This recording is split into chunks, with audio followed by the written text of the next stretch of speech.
Hello दोस्तों, आप सभी का स्वागत है मॉडर्न क्लासरूम में। आप सभी को सबसे पहले प्यार भरा गुड मॉर्निंग। आज है 17 जनवरी और आज के इस क्लास में हम इम्पोर्टेंट करंट अफेयर्स के क्वेश्चन को डिस्कस करने वाले हैं। तो चलिए आज की क्लास को हम स्टार्ट करते हैं। आज के क्लास में हमारा पहला प्रश्न हो जाएगा, T20 इंटरनेशनल में 150 मैच खेलने वाले पहले पुरुष क्रिकेटर कौन बन गए हैं? जो रूट, रोहित शर्मा, विराट कोहली और डेविड वार्नर। इसमें से आपका करेक्ट आंसर हो जाएगा option number B, Rohit Sharma या T20 इंटरनेशनल में 150 मैच खेलने वाले पहले पुरुष क्रिकेटर बन गए हैं। जो रूट कहाँ के प्लेयर हैं? इंग्लैंड के। और डेविड वार्नर ये आपके ऑस्ट्रेलिया के प्लेयर हो जाएंगे। ठीक है, चलिए आगे बढ़ते हैं। दूसरा प्रश्न कह रहा है, नवनिर्मित जल्लीकट्टू स्टेडियम तमिलनाडु के किस शहर में स्थित है? मदुरई में, कोयम्बटूर, तिरुचिरापल्ली या चेन्नई? कहाँ पर स्थित है? तो इसका सही आंसर हो जाएगा ऑप्शन नंबर ए, मदुरई में स्थित है। क्वेश्चन नंबर तीसरा कह रहा है, हाल ही में सिक्योर आर्मी मोबाइल इकोसिस्टम संभव को किसने लॉन्च किया है?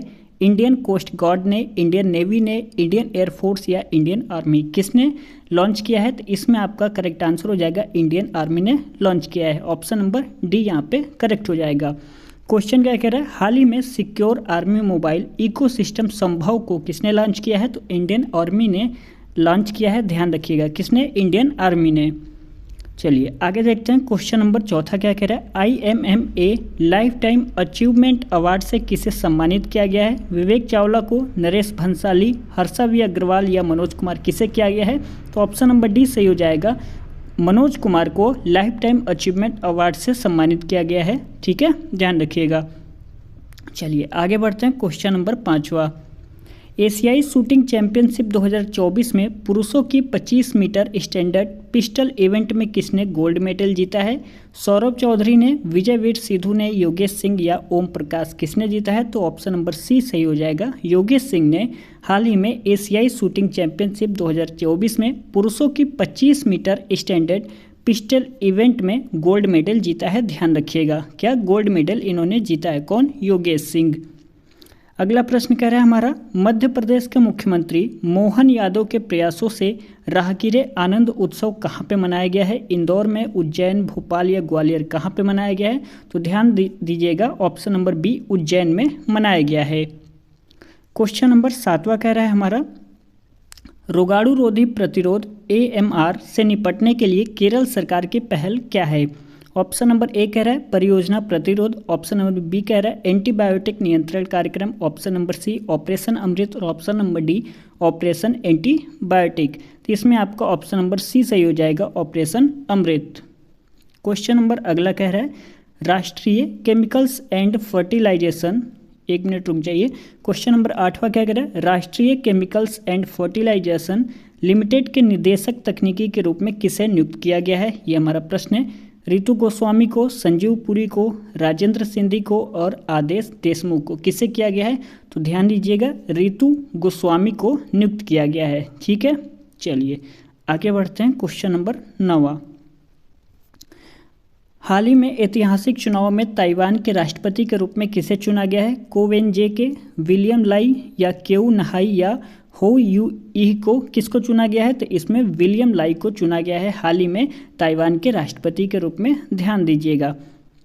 अगला प्रश्न कर रहा है, भारतीय फिनटेक फोनएप ने हाल ही में अपने इंटरनेशनल पेमेंट बिजनेस का CEO किसे नियुक्त किया है? ये प्रश्न है।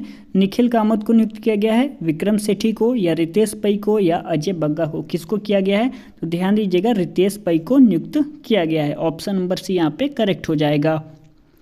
क्वेश्चन नंबर 11वां कह रहा है, 75वें क्रिएटिव आर्ट्स एमी अवार्ड्स में उत्कृष्ट लेखन के लिए एमी पुरस्कार किसने जीता है? जॉन मुलैनी ने, के पामर या बराक ओबामा या कैरल बेनेट ने? किसने जीता है? तो ध्यान दीजिएगा, यहाँ पे जॉन मुलैनी ने यह पुरस्कार जो है जीता है। क्वेश्चन क्या कह रहा है, एक बार फिर से देख लेते हैं। 75वें क्रिएटिव आर्ट्स एमी अवार्ड्स में उत्कृष्ट लेखन के लिए एमी पुरस्कार किसने जीता है? तो मैंने क्या बताया, जॉन मुलैनी ने यह खिताब जीता है। चलिए आगे बढ़ लेते हैं। कुवेम्पू राष्ट्रीय पुरस्कार 2023 के लिए किसे चुना गया है? तो ध्यान दीजिएगा, यहाँ पे ऑप्शन नंबर बी सही हो जाएगा, शिशेंद्रु मुखोपाध्याय को यह खिताब मिला हुआ है। क्वेश्चन नंबर 13 कह रहा है हमारा, रेलवे ने आगामी माघ मेले के दौरान भीड़ नियंत्रण के लिए AI कहाँ पे लॉन्च किया है? रामबाग, झूसी, प्रयागराज या लखनऊ? तो ऑप्शन नंबर यहाँ पे सी सही हो जाएगा, प्रयागराज में लॉन्च किया गया है।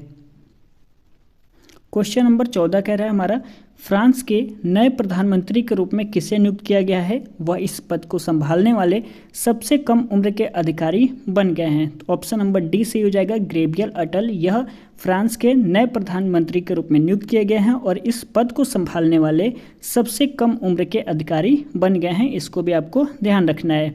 चलिए आगे बढ़ते हैं। क्वेश्चन नंबर 15, उत्तर प्रदेश सरकार किस शहर में 25,000 घरों पर सौर छत स्थापित करने की योजना बना रही है? लखनऊ, कानपुर, वाराणसी या इलाहाबाद? इसमें आपका करेक्ट आंसर सी हो जाएगा, वाराणसी। अगला प्रश्न कह रहा है हमारा, विभिन्न विभागों की अतिरिक्त जिम्मेदारियों के साथ साथ छत्तीसगढ़ के मुख्यमंत्री के सचिव के रूप में किसे नियुक्त किया गया है? ये प्रश्न है। रणविजय सिंह को, बसवराजू एस को, राकेश अस्थाना को या विष्णुदेव साई को? तो इसमें आपका ऑप्शन नंबर 20 सही हो जाएगा, बसवराजू एस को नियुक्त किया गया है छत्तीसगढ़ के मुख्यमंत्री के सचिव के रूप में। ठीक है, तो आज के क्लास में बस इतना ही। यदि वीडियो आपको पसंद आया होगा तो प्लीज़ वीडियो को लाइक ज़रूर कर दीजिएगा। अपने दोस्तों में इस वीडियो को शेयर कर सकते हैं। कमेंट करके आप ज़रूर बताइएगा कि आपको वीडियो कैसा लगा। कुछ सुझाव है तो भी आप दे सकते हैं और कुछ पूछना है तो भी आप नीचे कमेंट जरूर करिएगा, मैं आपको रिप्लाई ज़रूर दूंगा। यदि चैनल को अभी तक सब्सक्राइब नहीं किया है तो कर लीजिए, यहाँ पे ऐसे ही बहुत सारे वीडियो मिलते रहते हैं आपको। एक बार प्लेलिस्ट को चेक कर लीजिए, वहाँ पे आपको physics, chemistry, polity, SSC, GD के लिए जीएस की क्लास, बहुत सारी क्लासेस मिल जाएंगी, तो आप लोग चेकआउट जरूर कर लीजिएगा। ठीक है, तो चलिए मिलते हैं अगले क्लास में, तब तक के लिए धन्यवाद।